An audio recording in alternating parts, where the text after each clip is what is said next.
Epizóda 2. Skákanie na raňajky. Bonci sa zobudil s hladným brúškom. Vyskočil do kuchyne a pozrel sa na stôl. Boli tam sušienky, cukríky a čokoláda všade. Bonci si olízol pery. Ale potom uvidel misku s čerstvým ovocím a teplú ovsenú kašu. Pomyslel si Bonci, čo by som mal jesť. Vyskočil vysoko, zobral si sušienku a zahryzol. Chrum, chrum, chrum.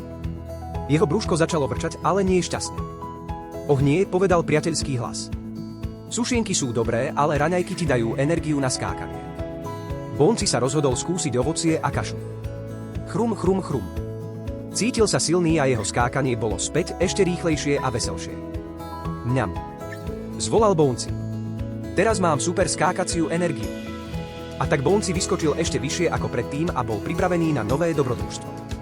Ak chcete vidieť, kam Bonci vyskočí na budúce, nezabudnite dať like a prihlásiť sa na odber.